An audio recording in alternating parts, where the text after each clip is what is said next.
All right, you don't have to be a hardcore baseball fan to know these names: Randy Johnson, Pedro Martinez, John Smoltz, and Craig Biggio. The amazing Hall of Fame class of 2015 to be inducted tomorrow in Cooperstown, New York. Jim Axelrod sat down with them for a chat about their great careers. Fewer than 20,000 men have ever played Major League Baseball, and just about 1% of them have made it to the Hall of Fame. Pitchers Randy Johnson, Pedro Martinez, and John Smoltz will be inducted tomorrow, along with catcher second baseman Craig Biggio.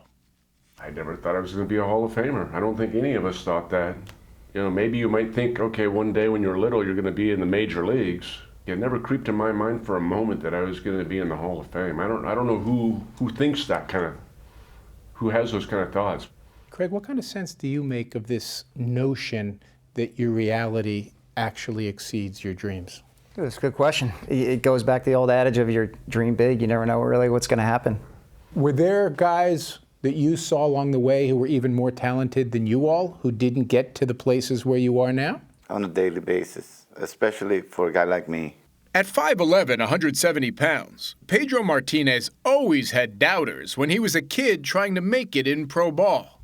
3 Cy Young Awards and more than 3,100 strikeouts later, 13th all time, Martinez credits the critics for giving him something important. A little chip on my shoulder because I was out there. They did not realize what I had in here and how much I believed I could do the things I did. And I used that as the fuel to actually ignite what I wanted to do. So there were definitely guys with more physical gifts than you had, but didn't have what they needed in here? The desire, the dedication, you know, the passion for the game. Craig Biggio is the only player in Major League history with at least 3,000 hits, 600 doubles, 400 stolen bases, and 250 home runs. He made it to one World Series for the Houston Astros, but unlike his classmates, he never won a championship. When you look at your career, does any part of you have any regret for not having a ring? Not at all. It wasn't meant to be. Does Sunday allow you to feel much more accepting of the fact that it wasn't meant to be? Because after all, you're a Hall of Famer. There's a lot of great players in the Hall of Fame that never got to the World Series. It is the dream. The dream is getting there now, and it's pretty special. And just because I don't have a ring, I don't think anything less of it. John Smoltz is the only pitcher in big league history with at least 200 wins and 150 saves. 8 times an All-Star, a Cy Young winner, and a World Series champion. And what's he think about now? Golf. Smoltz thinks he's good enough to play the senior tour. Is this notion of playing the senior tour as a golfer for real? So yeah, it's a passion of mine. I thought when I would done pitching that I would have a gap of time to get ready for the senior tour. It's an impossible tour to make, but so was 7 years old trying to make it to the big leagues and pitching in Game 7. Randy Johnson was the dominant pitcher of his time. 303 wins, 5 Cy Youngs, and the most strikeouts ever by a lefty. But photography is his passion now. He's taken pictures of soldiers in Afghanistan, gorillas in Rwanda, and rock stars on tour. How much is it important for you to continue to develop parts of yourself as a human being and not a baseball player? Since I've been removed from baseball, I've been to third world countries now. I've been on 7 USO tours. I'm extremely blessed for the life that I've lived and for what baseball has given me. But, you know, I've seen things that I've only seen on TV and some things that are unimaginable.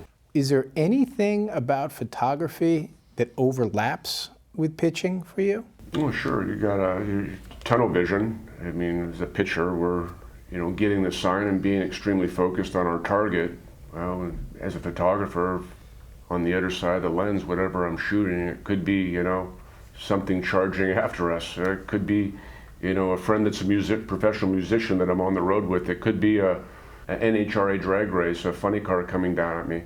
So everything is still the same sense, tunnel vision and being focused. Which brings us to tomorrow, when all 4 of these Hall of Fame inductees are going to need tunnel vision and focus just to get through the day. I just imagine Sunday's gonna knock you guys for a loop. Without a doubt, it's going to be special. It's going to be a special. I don't know that I'm going to sleep just thinking about the next day.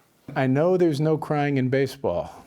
Anybody going to be shedding any tears Sunday? If I don't look at my dad, I probably won't. Are you bringing a camera onto the stage with you? You might see me take a selfie up on stage with 50,000 people and the greatest players that have ever played the game.